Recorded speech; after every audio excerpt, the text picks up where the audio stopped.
Olá, tudo bem? Chegamos a mais um episódio do Dreamcast.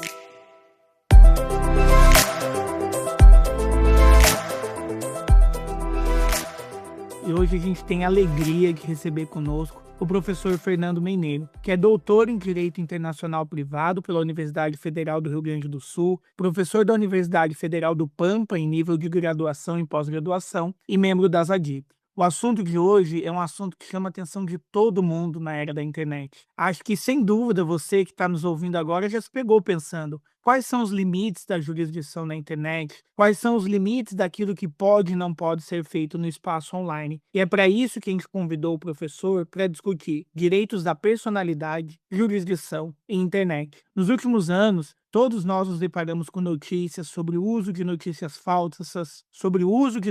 falsas para influenciar eleições, criações de deepfake utilizando imagens de pessoas em situações nas quais elas não estiveram, e ainda o desafio, onde esses fatos que são cometidos, que são colocados na internet, onde eles são cometidos? Qual o lugar da realização desse ato? E é para isso que a gente convidou o professor Fernando Mineiro para nos ajudar a discutir com propósito esses temas. Mas antes de tudo, não posso deixar de cumprimentar a professora Renata Gaspar, minha amiga, que está sempre comigo aqui na apresentação do Dreamcast. Boa tarde, muito obrigada. Faço minhas palavras do Paulo. Muito obrigada, Fernando, por você estar acompanhando a gente num tema que, além da essencialidade que o Paulo deixou bem claro, é um tema que eu gosto muito. Para mim, é um tema muito caro, tanto no exercício da advocacia quanto no âmbito das pesquisas, né? Então, dialogar com você sobre isso, dialogar com você sempre é uma delícia. Dialogar sobre isso, mais ainda. Então, muito obrigada por você estar aqui. Muito obrigado, Renata, muito obrigado, Paulo.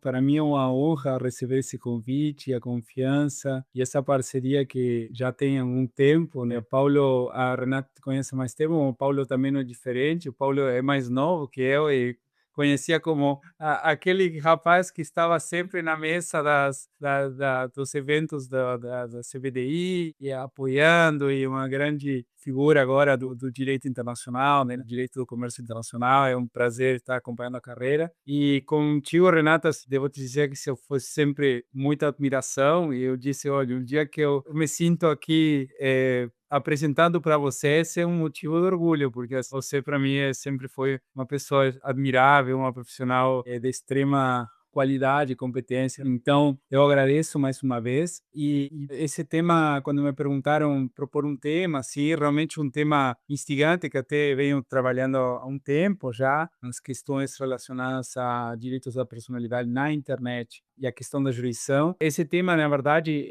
a primeira vez que eu cheguei nesse tema foi através de um curso de AIA do professor Carrascosa Gonçalves, Javier Carrascosa Gonçalves, da Universidade de Múrcia. Ele apresentou, eu estava na Academia de Direito Internacional da AIA, fazendo o curso de verão, e um dos cursos, digamos assim, das apresentações, os seminários, era sobre esse tema. Inclusive, ele tem um livro publicado da Raquel de Cour, que sobre a sua apresentação. E realmente é uma temática que não deixa de surpreender, porque está em constante desenvolvimento. Ou seja, a gente tem que entender que a internet, hoje estima-se que 5,5 bilhões de pessoas estejam conectadas à internet no mundo todo, que representa quase 70% da população mundial, tá?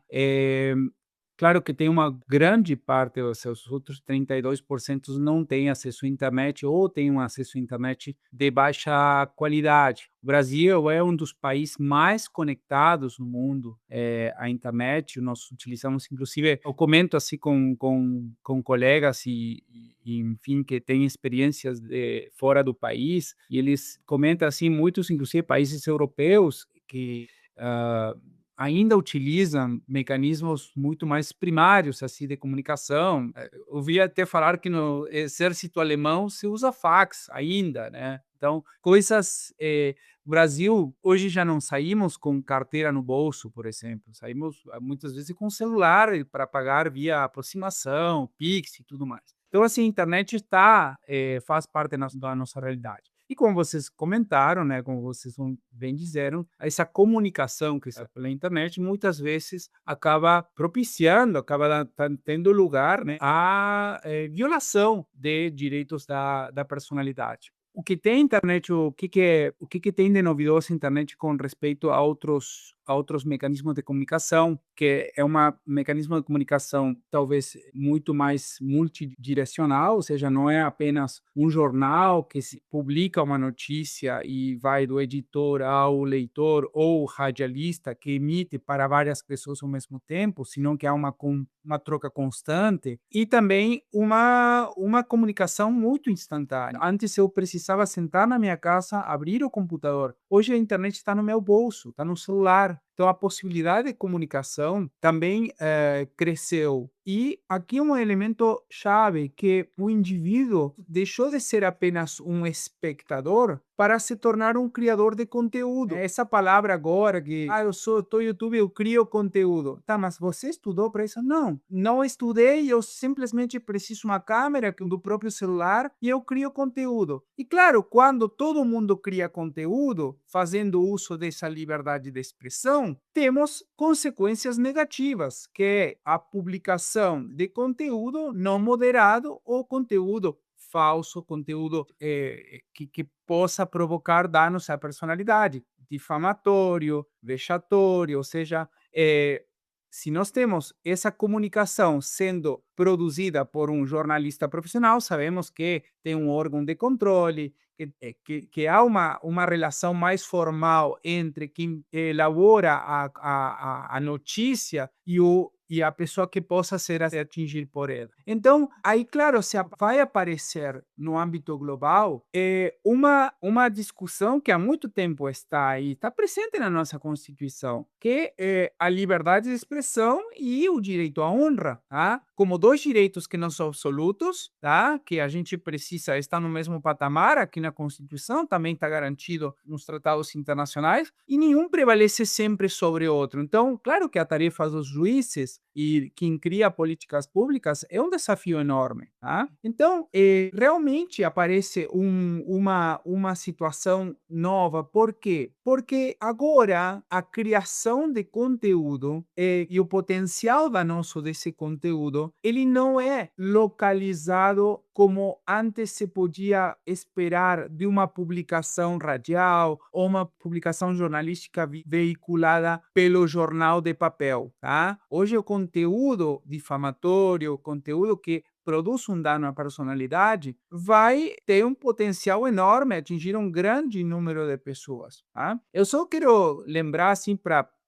talvez nem todo mundo esteja familiarizado com os conceitos, né? A gente sempre fala injúria, calúnia, difamação. São conceitos diferentes, mas podemos dizer que a calúnia é imputar alguém em cometimento de um crime. Por exemplo, Paulo roubou a carteira da Maria. Ah, desculpa, Paulo. Né?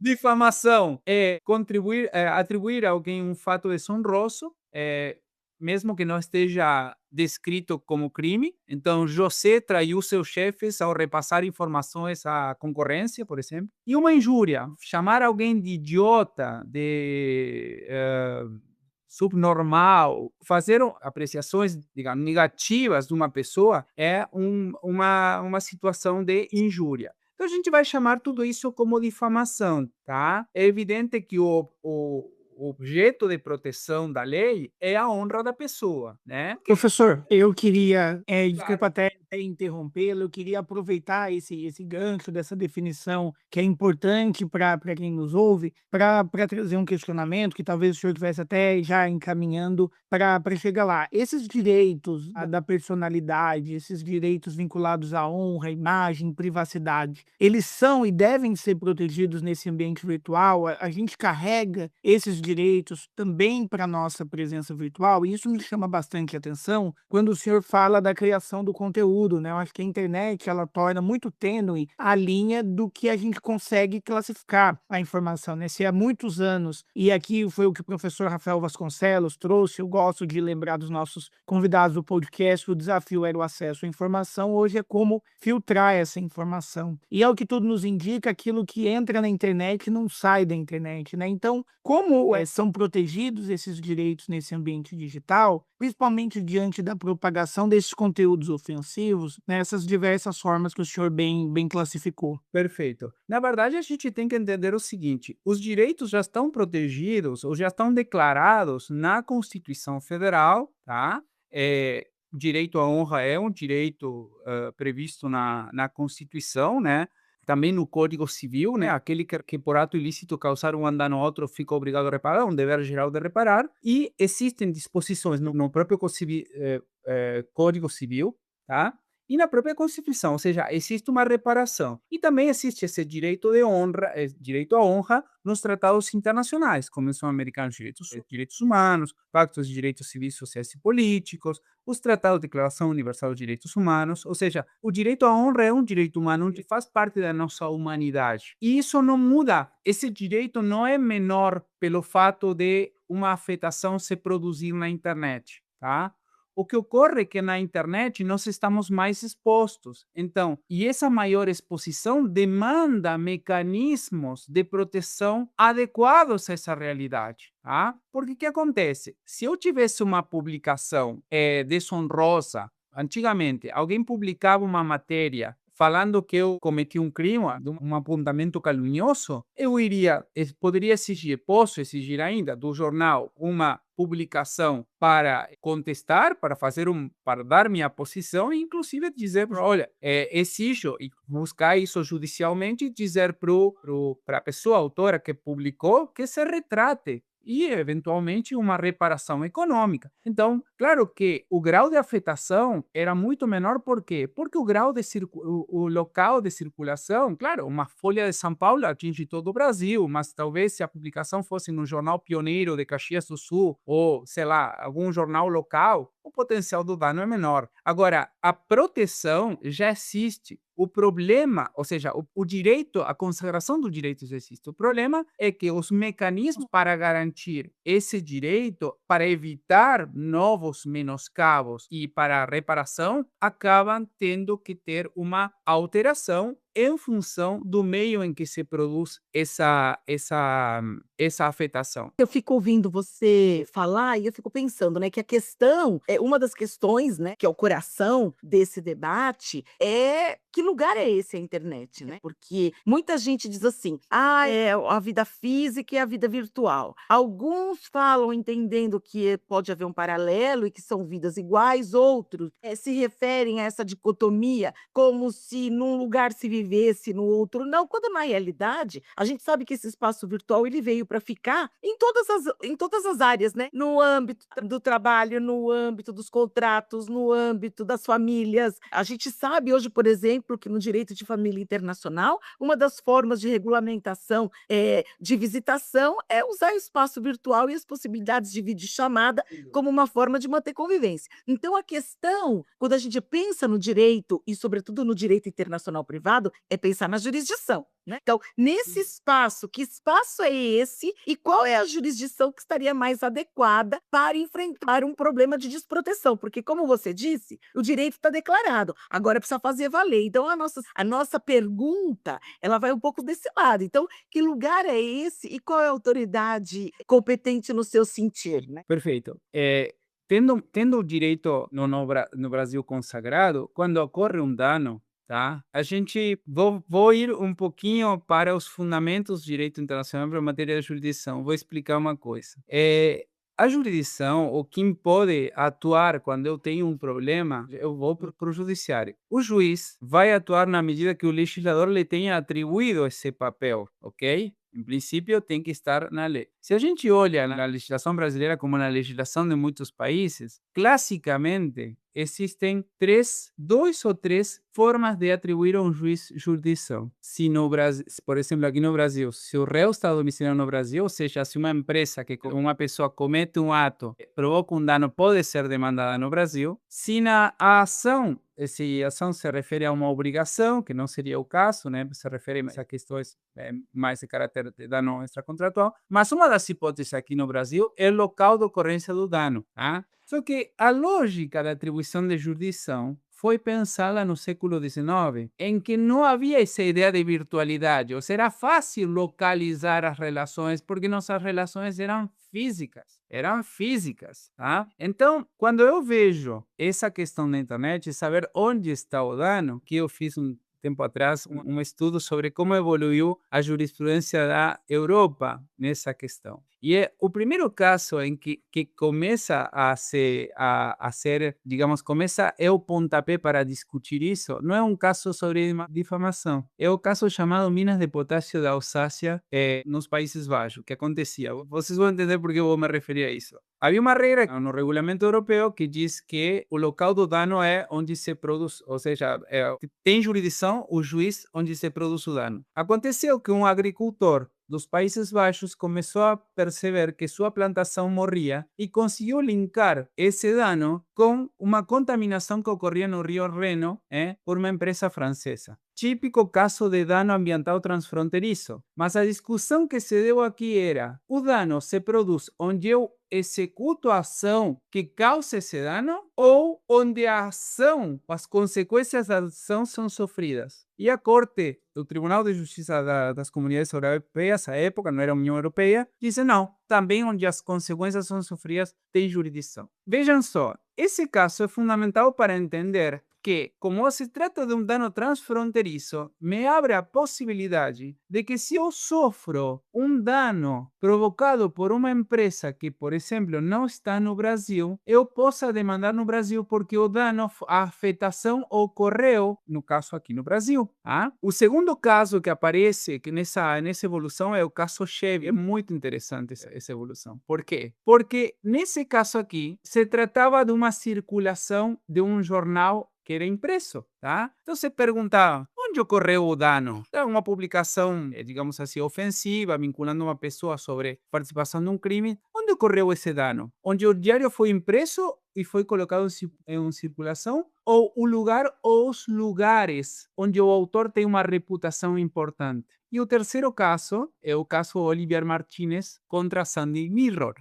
Olivier Martínez é um ator francês, né, que foi publicado que ele teria, digamos assim, tido um caso, um affair com outra pessoa e que era mentira e ele demandou. Tá? E a discussão então também se podia demandar no seu próprio domicílio, onde ele se viu afetado, ou se podia demandar no local onde a plataforma estava localizada.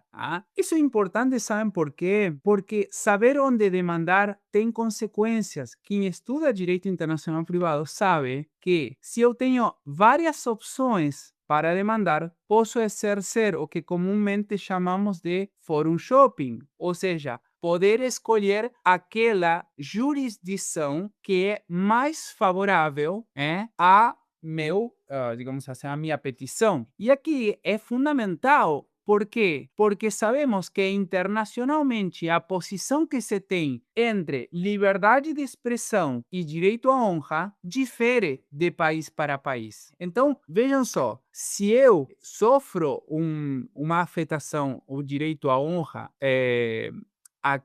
no Brasil, posso especular, me convém demandar aqui no Brasil, apesar de que o autor da postagem resida no exterior, apesar de que a plataforma esteja localizada num terceiro país? E se eu estava de passagem num quarto país, num quinto país, e eu acessei, posso demandar nesses países?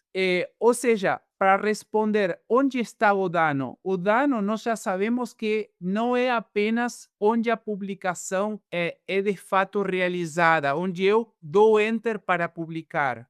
Hoje sabemos que existe um amplo entendimento de que o dano pode ser provocado, ou seja, a afetação pode ser onde a pessoa reside. Há casos famosos, eles chamam, o professor Javier Carrascosa Gonçalves chama de libel tourism. Por quê? porque seria a difamação, né? Tem muitos casos como autores, sobretudo americanos, que escolheram, por exemplo, demandar no Reino Unido contra portais de notícias americanos. Por quê? Porque entenderam que a jurisdição britânica havia uma certa abertura, tá? E a ideia de liberdade de expressão é muito mais restrita. A gente sabe que é muito mais restrita na União Europeia do que, do que na época a Inglaterra fazia parte, o Reino Unido fazia parte, agora do que nos Estados Unidos, em que há uma maior permissão. E claro, agora muito pior, porque nós sabemos que as plataformas conseguiram com o novo governo Trump, anunciar que retira a moderação de conteúdo. Isso é muito sério, tá? Então, assim, quando a gente fala do local onde ocorre o dano, existe sim, verifico que existe um dano aquele exemplo que a gente estudava quando era primeiro ano de graduação de direito penal. Se eu dou um tiro de um lado do rio e mato outra pessoa do outro país, onde se produz? Bom, mais ou menos nesse sentido. Agora não é um tiro, mas é uma publicação ofensiva, que tem um potencial de circulação enorme.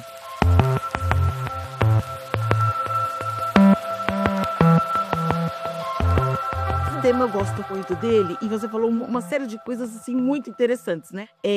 Sobretudo quando você faz uma releitura dos elementos de conexão à luz da contemporaneidade, né? Porque, claro, se a gente ficar pensando no direito internacional privado, os conceitos de elemento de conexão atrelados ao século XVIII e XIX, a gente não vai chegar a lugar nenhum. Então, eu acho que esse primeiro exercício, né, ele é fundamental. Pensar o lugar do dano desde essa perspectiva. Mas, assim, só como um comentário reflexivo, porque eu tive a oportunidade na Rede de Processo Civil Internacional, que, além de coordenar, eu sou uma das pesquisadoras. Nossa última publicação, que ocorreu o ano passado, eu escrevi precisamente sobre o lugar do dano na internet, mas foi um ensaio bem inicial, reflexivo, né? Pensando esse lugar, e eu fiz uma metáfora com o Aleph de Borges, né? O Aleph, o lugar de tudo. Então eu extraí do Aleph umas observações reflexivas de Borges sobre o que era o Aleph,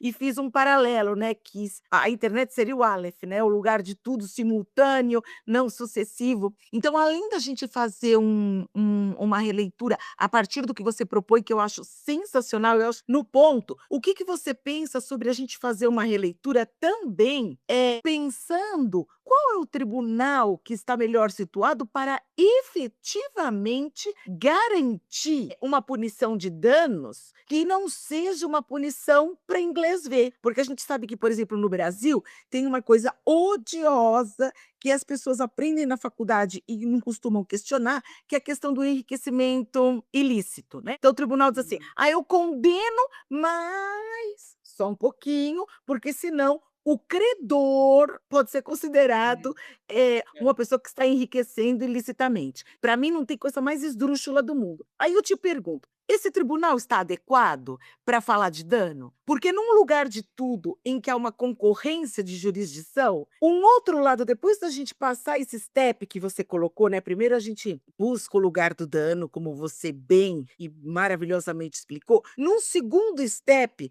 a gente não poderia pensar, bom, entre todas essas autoridades, qual a que poderia condenar pela prática de dano, para que essa condenação ela sirva não só para indenização, mas também para evitar, sobretudo no mundo dos criadores de conteúdos, né, para evitar a proliferação desse mal, entre aspas. Então, eu gostaria muito de te ouvir. É uma ótima provocação, Renata, porque me ajuda a pensar o seguinte, tá? Eu tendo a pensar que se a gente está se referindo a um dano e o dano à honra, ele é um dano que tem reflexos, na verdade, ou seja, é como a pessoa se percebe, mas quando a gente pensa A honra é a percepção que terceiros têm da pessoa, o que está sendo uma... Eu sei que eu sou bom, eu sei que sou uma pessoa boa, eu sei que sou uma pessoa íntegra, eu sei que não roubei, eu sei que não fiz, mas o efeito se produz em terceiro. Por isso a honra é o conceito que outros têm. Então, necessariamente, penso eu que uma opção, a primeira opção tem que ser o juiz do local da residência habitual dessa pessoa, onde essa pessoa tem seu centro de vida. Veja que estou utilizando já nem domicílios, só para utilizar um conceito mais moderno, que a gente sabe que o direito internacional privado já se muda para residência habitual por conta da divergência que se tem sobre o conceito de domicílio países civil e common law. Agora,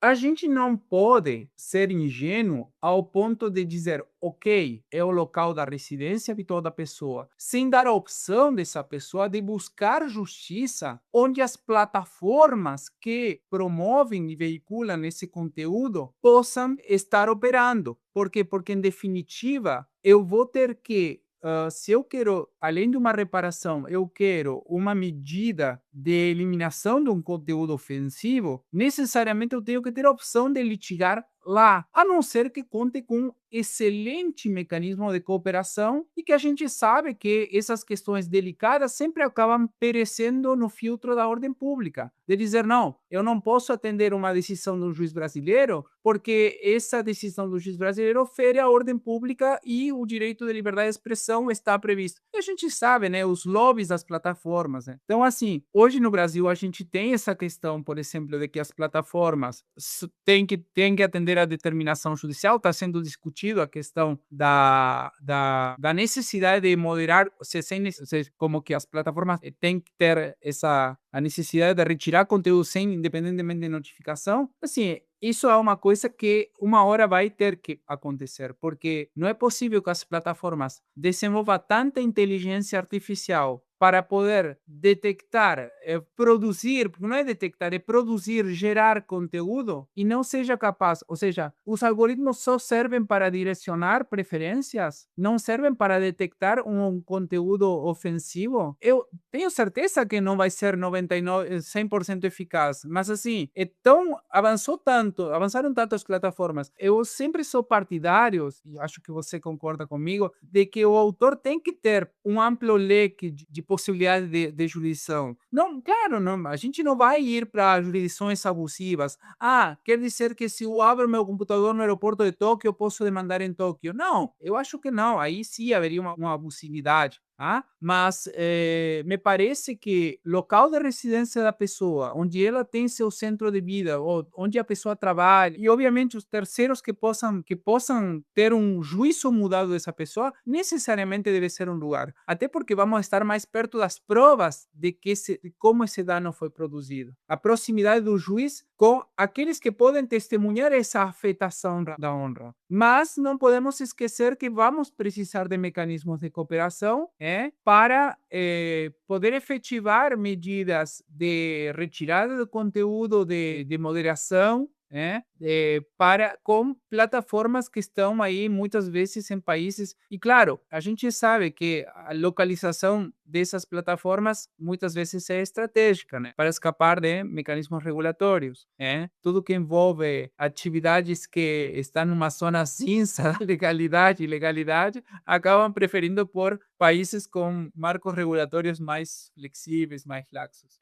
O professor, esses temas trazem aí boas reflexões, e o que me gostaria de trazer aqui para a nossa discussão, também nessa analogia que a gente está fazendo, nessa reinterpretação de alguns conceitos clássicos, como a gente pensa também o papel de quem compartilha. Quem compartilha é um coautor, quem compartilha é alguém que também é tão vítima daquele fato mentiroso, daquilo que busca lesar a honra de alguém. Como o senhor enxerga os limites também da publicidade? A gente vê agora com a criação do conteúdo e pensando no direito da honra também na relação com a publicidade, uma linha muito tênue. A gente não sabe se alguém que fala sobre algo fala de forma legítima ou fala junto de uma publicidade? Como fica o lugar dessa regulação, né? Qual é o lugar da regulação dessa atividade comercial, dessa atividade de publicidade, principalmente com aquilo que atinge crianças, né? Não posso deixar de trazer uma experiência pessoal. Tenho um afilhado pequeno e metade do conteúdo que ele assiste, ele acha que é um conteúdo genuíno, mas é possível ver que alguém tentando vender brinquedo todo dia, que aquele conteúdo ele é ensaiado e esse público, que é destinatário, não consegue perceber também. Então eu queria trazer um pouco desses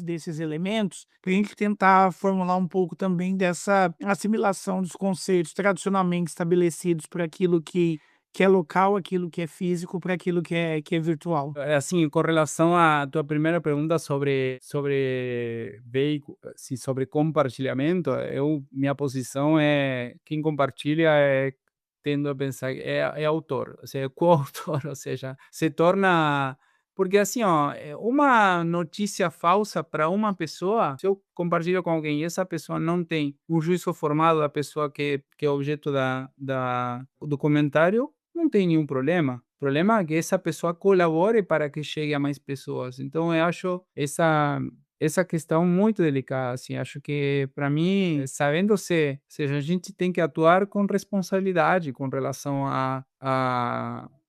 sabendo o potencial ofensivo que tem. Essa é a chave, né, Fernando? Desculpa, só uma parte, Sim. porque eu acho que esse tema da responsabilidade ele é fundamental. Eu acho que tem muita gente que confunde, sobretudo pensando nesses criadores de conteúdo, de uma forma muito adolescente sobre a liberdade, né? Como se a liberdade ela fosse restrita, sem nenhuma responsabilidade. Então, você repisar isso para nós é muito importante, porque vai chegar aos ouvidos das pessoas que assistem, que escutam o Edreamcast, que são pessoas que estão orbitando aí no direito ou estudantes, jovens advogados. A gente sabe que também os jovens advogados estão usando as plataformas como forma de publicizarem o seu trabalho, o que é muito legítimo, mas eles também acabam se tornando criadores de conteúdo e a gente não pode perder de vista, e é importante reprisar isso para a nossa audiência, que o direito é responsabilidade, que a gente não pode fazer o que quer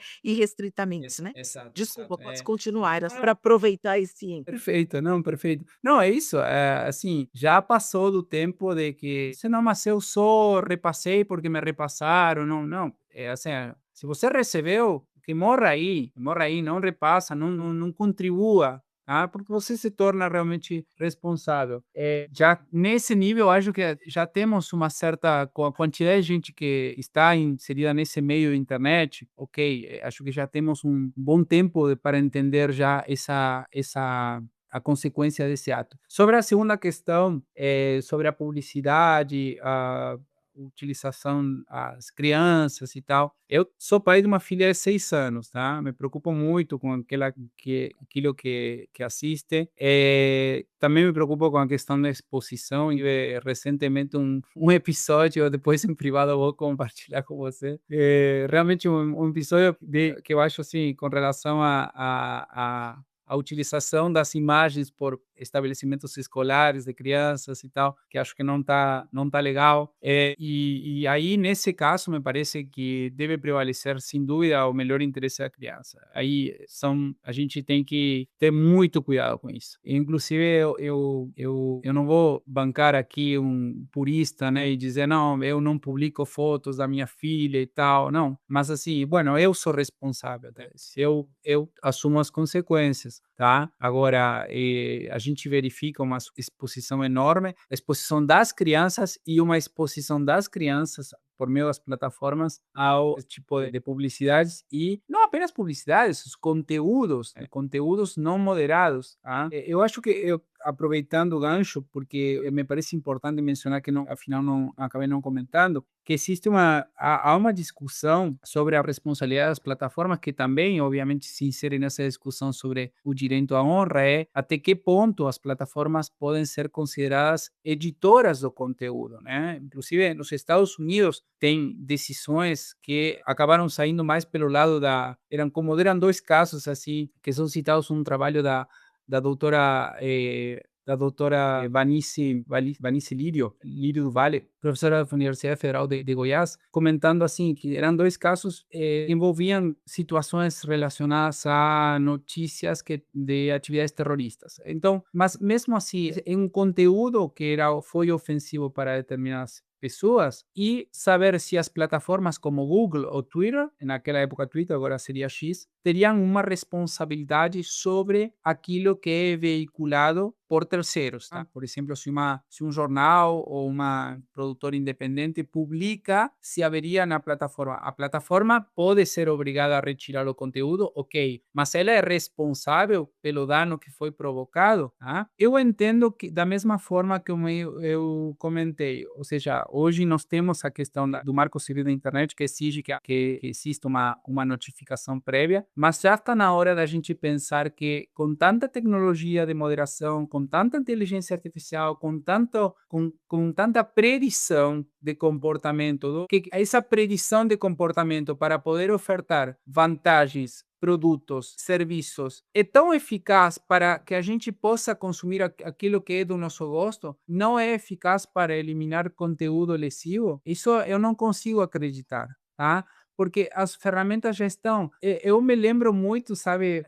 Pode soar forçada a analogia, Renata, mas quem estuda direito internacional privado sabe que um dos casos paradigmáticos é o caso Panasonic. E no caso E Panasonic, esse caso é maravilhoso. é maravilhoso porque eu gosto desse caso porque, além da questão da responsabilidade de uma empresa global, de responder, eu gosto que o elemento central aí é que não pode haver um duplo estándar. A empresa não pode ser internacional na hora de ofertar seus produtos e local na hora de se defender. Então, aqui é a mesma coisa. A empresa Facebook, a empresa Instagram, a Meta, no caso, X, não pode ser tão eficiente para poder me ofertar um produto que é com a minha cara, que depende do tempo que eu fico olhando, que eu comento, que eu dou like. E, por outra parte, não tem a tecnologia para definir quando um conteúdo é ofensivo e eliminá-lo. Eu não consigo acreditar. Ou seja, me parece que tendo a ter um olhar muito mais,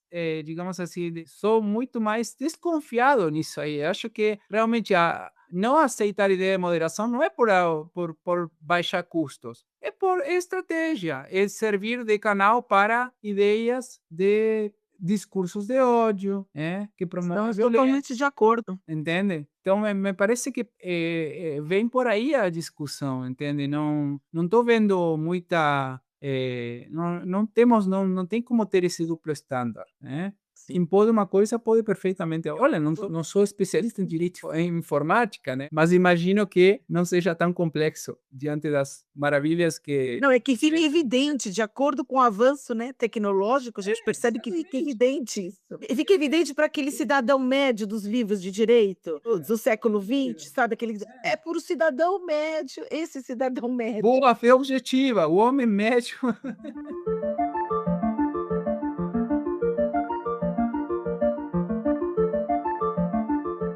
Nesse contexto, quando a gente pensa nesses desafios, o direito internacional privado, o direito internacional como uma ciência, ele pode ser o espaço para que a gente consiga, se não solucionar esse problema, mas ao menos estabelecer estándares, estabelecer normas que sejam aplicáveis para. Porque o que a gente conversou aqui até agora deixa muito evidente que a gente está lidando com algo que a jurisdição, que o exercício de fronteira, como a gente vê no mapa mundi, não é suficiente. Ele não vai conseguir responder a essas necessidades. E o direito internacional, ele consegue ser aí o espaço onde respostas, ou ao menos soluções parciais, podem ser encontradas, ou a gente ainda está diante de um direito internacional com algumas limitações para que a gente consiga pensar melhor na internet como um espaço regulamentado e um espaço sujeito a normas? Olha, na verdade, assim, se a resposta é qual é a melhor ferramenta, é direito internacional, sem dúvida. O problema é que hoje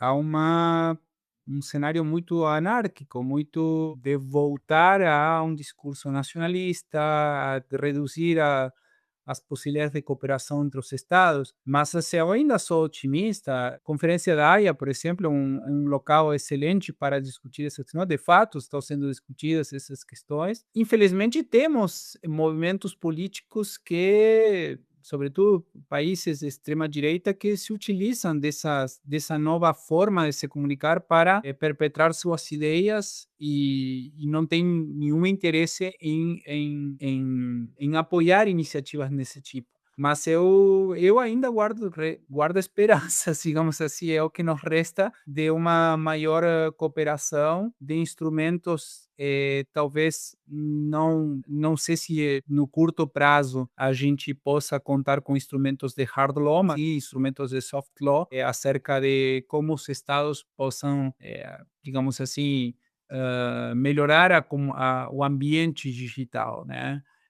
Melhorar o ambiente digital não significa tornar o ambiente digital mais seguro, apenas mais seguro para os negócios, para as transações econômicas, e sim para que o ambiente digital também seja um local utilizado por pessoas responsáveis, por pessoas que saibam o que estão fazendo. E não estou dizendo aqui limitar o direito de expressão, mas assim, toda liberdade tem uma responsabilidade. E se a pessoa se verifica que essa pessoa utiliza mal essa responsabilidade, essa liberdade que decorre, que tem como consequência uma responsabilidade, ela vai ter que arcar com as consequências, né? Então, assim, eu ainda tenho esperança, assim. Mas, claro que a gente não está no melhor momento. Talvez que agora esse novo Papa que acabou de assumir inspire uma maior concórdia, continue com o legado de Francisco, de ser o pontificado, que significa construir pontes, né? A gente tem que construir Sim. pontes, não derrubar. Eu estou totalmente de acordo com você, não só eu aqui na Edrim, todos, né, que trabalhamos aqui e estamos pensando os nossos conteúdos, né, a gente pensa desde essa perspectiva. Aproveitando que você fez o aceno, né, com a escolha do Papa, eu acho que ela foi muito significativa no segundo dia, já escolher um Papa para seguir o pontificado de Francisco, né, a trilha dele. Eu acho que é uma mensagem poderosa de que a gente realmente, mesmo que existam forças que queiram, não há espaço para a gente voltar atrás. A gente só pode ir, né? Só pode ir em que sentido? Em sentido da humanidade, né? De preservação, de respeito. A falta de respeito, tolerância, porque viver em sociedade também é constrangimento para os que não sabem viver de forma correta ou que querem usurpar os seus espaços de poder. E para nós aqui no Edrim, isso é uma questão de propósito, né? Por isso a gente diz que a gente faz com propósito e de propósito. A gente pensa o direito e as relações internacionais de propósito e com propósito. E pensando nisso, assim, como uma fala final, porque foi maravilhoso esse podcast, maravilhoso tudo que você disse, mas assim, numa palavra final sua, como você acha, ou você orientaria, sobretudo os jovens, né, pesquisadores, advogadas e advogados, as pessoas que transitam entre o direito e as relações internacionais, o que você orientaria como professor, pesquisador, né, a pensar essas ferramentas do direito da personalidade, internet e proteção, né, de direitos, que você orientaria à luz do direito internacional? Como fazer de propósito e com propósito isso, né? Essa utilização do direito como ferramenta. Olha, eu acho que é fundamental, primeiro, a gente entender que é uma matéria que parte, a ideia dessa relação entre liberdade de expressão e direito à honra, falando especificamente do tema que nos convocou aqui, é uma relação que não é simétrica em todos os países, ou seja, não é exatamente igual. Tá? Parte de conceitos, de pressupostos de tradição, de filosofia, de cultura, então de cultura jurídica, né, inclusive de aspectos ligados à religião. Então, é fundamental já falando para os pesquisadores, talvez, inclusive até porque tenho no grupo de pesquisa na Unipampa, estamos desenvolvendo esse tema de internet, desafio digital no direito internacional privado, e um dos temas é esse aqui. Pensar a partir dessa dessa noção de que existe muita forma de conceber, então ter uma visão mais ampla, tentar pensar, bom, o que pensam os asiáticos sobre isso, o que pensam. Já temos um pouco mais claro que entre os europeus e os americanos tem umas concepções diferentes, mas como funciona essa questão em outros países. Segundo ponto, é sempre bom voltar às origens de nosso sistema conflitual sabiniano, porque ele continua servindo. O problema é que ele serve de forma, a gente tem, digamos assim, o sistema, ele ainda continua sendo muito bom, mas nós temos que incorporar novos elementos, não apenas novos elementos de caráter metodológico, né, senão também uma nova carga valorativa. Nós, na época do Savinino, ainda não tinha passado as duas grandes guerras, então toda essa carga que veio com as convenções internacionais, com a Declaração de Direitos Humanos, os pactos e tal. Então, isso também tem que ser incorporado a essa análise. E, em terceiro lugar, pensar que, um pouquinho voltando ao final da minha fala, sem a cooperação entre Estados, a gente não tem como funcionar. Tá? Porque essa é uma comunicação global. Sem cooperação, sem estudar mecanismos de cooperação, a gente acaba ficando com respostas muito limitadas, muito isoladas, né? Então, acho que mais ou menos essas são as chaves que a gente pode colocar aí como pedrinhas para seguir a trilha, né? Maravilha, professor. Muito obrigado pela sua contribuição. Acho que a gente fechou aí com chave de ouro. E a gente não pode deixar de mencionar o quanto a internet também nos traz boas possibilidades. Hoje eu falo com vocês que nos escutam da Escócia, professora Renata numa cidade, professor Fernando em outra, o quanto esse instrumento ele pode ser utilizado para que a gente consiga atingir nosso propósito, para que a gente consiga aí evoluir como indivíduos e como sociedade. Então, te convido a aproveitar esses instrumentos e conferir os cursos da Escola Edrim, que podem ser assistidos de onde você estiver. E também deixo convite para se inscrever, continuar acompanhando o nosso podcast, porque a cada 15 dias a gente sempre tem um grande professor, como o professor Fernando Mineiro, uma grande professora, um grande profissional, uma grande profissional, discutindo direito e relações internacionais com propósito. Tchau, tchau.